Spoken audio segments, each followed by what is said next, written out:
give me the lottery commission, and I'll trim a lot of fat off of that. And that's why I want to be involved. And I think that's true of most of our agencies and programs. The bureaucracy, the overhead, the inefficiencies, money just thrown everywhere for whatever reason. And I think that the Texas state needs to be more fiscally responsible for the windfall of revenues that we take in. The reason that I'm running for office is I have a nonprofit. Aside from my day job, I also have a night and weekend job as well. And it's a nonprofit called Survivors of Childhood Sex Abuse. And we started about 4 or 5 years ago. And there was a bill in Louisiana that we supported, and it eliminated the statute of limitations for sex crimes against children. It also provided a 3-year legislative look-back window. And Louisiana being a Catholic state, I'm like, there's no way this is ever going to pass. And I was kind of skeptical, and I do have egg on my face today, but it passed unanimously the first time. And it was just an incredible victory. So we thought, well, let's do it in Texas as well. And it had been put forth before the legislature twice that I know of. I was involved in the second attempt, and it didn't even make it out of committee. It died there. And, Texas is really big to promote how much they care about children. So I don't know, I just left a sour taste in my mouth. And at the very last moment, I decided to run. That's my want, my wish. That was the catalyst for me filing. I did so at the last moment. I couldn't find anybody else to pick up the effort. So that's why I'm running. So I know a lot about the border. I've as a young man, I own a business in Matamoros, Mexico, right across from Brownsville. With the State Guard, I deployed to the border. As a director for Cisco Systems, my territory was all of Latin America. I've been to every Mexican border town at least 2 or 3 times. And you see a lot there, especially when you're invested from a business perspective. There are dreamers that come from Mexico looking for a better life. And my wife is one of those dreamers. And, she came from Durango, Mexico, and she had a dream. She wanted to be a nurse, and now she is. She's like a textbook case on when immigration works right. The reason I believe that the dreamers come through illegally is because the federal immigration system is severely broken. It's very protracted in nature. It takes many, many, many years to be able to come from Mexico to become a citizen. So, just look at our history, Well, I'll just take the easy road. I'll come illegally, and some president will come along in a couple of years and give me asylum. I think that's what they believe. And they're good people. I love them. They're great. But there's also other issues on the border. Everybody knows about this. It's the cartels. It's and it's only gotten worse over time. The cartels, China's involved in that to an extent now. Fentanyl is killing our children, and our people as well. And it's opium war scenario where Great Britain, England would send opium to China to dumb down the population and then steal their natural resources. So China learned a lesson, and they're doing it to us now. And so at first we made a big diplomatic stink about it, and that slowed it down for a little bit. But now China they're importing the precursors, not importing them into Mexico, but smuggling the precursors into Mexico. And the cartels are now synthesizing the precursors into fentanyl. And everything that they smuggle across the border is tainted with it. And the death toll is just staggering. It's a very, very dangerous drug. It's very, very strong. Actually, there's legal fentanyl in the United States. It goes under the brand name of Duragesic, and it's dedicated to cancer patients. That's how tightly it's controlled. And then carfentanil is next, which is even more powerful than fentanyl.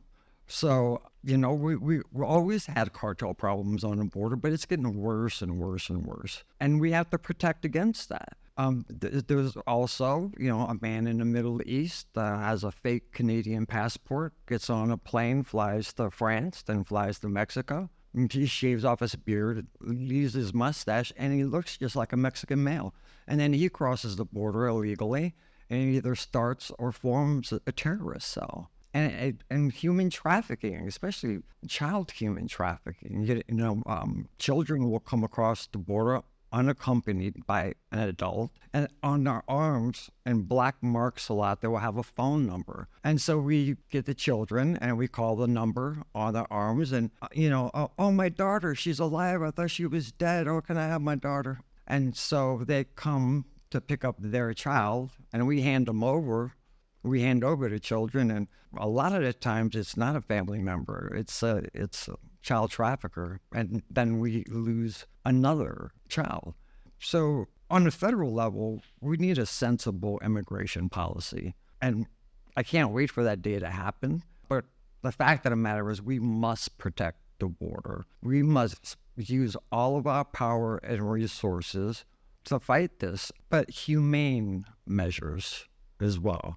Just looking at the numbers, it's appalling. So depending on the year, Texas is either first or second in veteran population. We go back and forth with California every year. We just happen to be the biggest one right now. So it's 1.2 million veterans that have chosen the great state of Texas to nest or to make their home. And Abbott recently gave $44 million to veterans, which sounds impressive. But when you do the numbers, it's only $31.40 per veteran. Public education level, we will spend $6,100 per child per year, but our veterans get $31 a year. And that's the gross number, because the Texas Veterans Commission, they basically subcontract that out to nonprofits. So the $31 is a gross number, not a net number, because when you outsource it to nonprofits, then you have that administration and that bloat and those inefficiencies. And I know we're going to talk about the Sunset Advisory Commission, but I looked at the lottery. Texas State Lottery recently went through the process, and it turns out that, and this is a multi-billion-dollar pie, veterans get 0.3% of the lottery proceeds. And then there's an asterisk, and other agencies and programs. So the veterans have to split that 0.3% with other programs. In fact, the people who sell the lottery tickets make more money off of the lottery system than veterans do. We will write a check for $1 million because you sold a winning lottery ticket. That's just nonsense. I'd like to get in there and get the actuals on what we're doing for veterans. And I think that we can do certainly a lot more than $31 a year. So the importance is it's sort of like the state watchdog, if you will. It's to monitor the financials and legal and regulatory compliance of Texas agencies and programs. And periodically they have to go through that. And I want to be involved because I went through a report on the Lottery Commission, and a lot of it just looked rubber stamped. Give me the Lottery Commission and I'll trim a lot of fat off of that. And that's why I want to be involved. And I think that's true of most of our agencies and programs. The bureaucracy, the overhead, the inefficiencies, money just thrown everywhere for whatever reason. And I think that the Texas state needs to be more fiscally responsible for the windfall of revenues that we take in. Well, the biggest issue in my district is school vouchers. And I oppose school vouchers, period. I simply won't, according to Abbott. If you could look at the state politics in terms of school vouchers, the Republicans that didn't vote for Abbott's program, they ran other candidates against the Republicans. And it's ugly. It's just ugly the way that the school voucher controversy went down. It was mean, and it was nasty, and it was personal. My incumbent lost the Republican runoff, and he was absolutely personally crucified. the whole time, all because he didn't vote for school vouchers. And he's Republican. And as a matter of disclosure, I started out life as a Republican. I've been a libertarian for about 10, 15 years. I even volunteered for the Tarrant County GOP for a couple of years. That party, Democrats, some of them too, they have a cult-like quality to them. And in the Republican Party, there's MAGA and non-MAGA. Then you have the Democrats and all of their caucuses. And it's not just reflective of my local race, but national politics as well. We are severely, severely divided right now. And, we have to restore our dignity and have some integrity so the constituents will trust us again.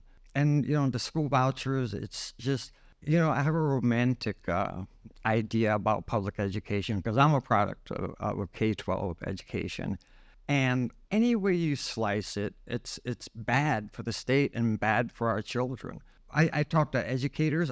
Unlike healthcare, educators will talk to me all day long. So I talk to superintendents, principals, administrative staff, teachers, all of them. And they're really scared right now. I mean, public schools are the cornerstones of our community. When we build a school, here comes the subdivisions, and here comes the families, and the teachers, and the oil change place, and the gas station, and a myriad of retailers, and it goes on and on. We tinker with our public school system, and we get it wrong, thus goes the community. And I'm hearing from teachers right now that the charter school program is actually cannibalizing the public schools. The one teacher told me 300 student seats were lost to charter schools alone in his school.